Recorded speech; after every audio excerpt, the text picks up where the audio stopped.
Hello అండి, welcome to my channel. నేనైతే మధ్యాహ్నం లంచ్ కోసమని టమాటా రైస్ చేస్తున్నాను అండి. చాలా సింపుల్ అనమాట. బంగాళదుంప, పచ్చిమిరకాయ, ఉల్లిపాయ, అలాగే పలవా దినుసులు, ఉప్పు, కారము, పసుపు, కొత్తిమీర, పుదీనా అయితే లేదనమాట. అలాగే కొంచెం వచ్చి బిర్యానీ మసాలా వేసాను. టమాటాలు వచ్చి మిక్సీ వేసి గుజ్జు తీసి పక్కన పెట్టుకున్నానండి.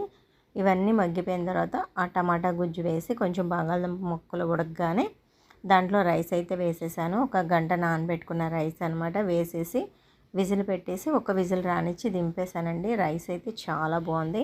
పెరుగు చట్నీ చేశాను. బయట నుంచి పిల్లలేమో చికెన్ కర్రీ తెచ్చుకున్నారనమాట.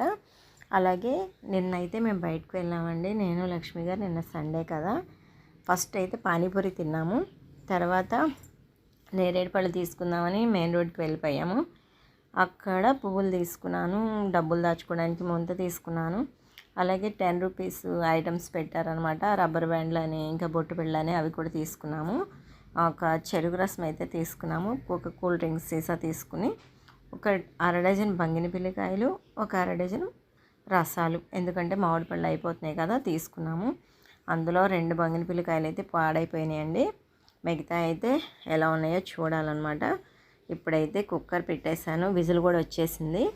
ఇలా నిన్న సండే అయితే ఇలా కాలం గడిచిపోయిందండి. సాయంత్రం పూట వెళ్ళాము. మీరు సండే ఏం చేశారో కామెంట్ చేయండి.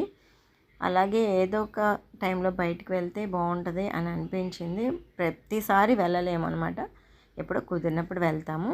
రైస్ అయితే అయిపోయిందండి. ఈ రైస్ మీకు ఎలా అనిపించిందో కామెంట్ చేయండి. నచ్చితే సబ్స్క్రైబ్ చేయండి.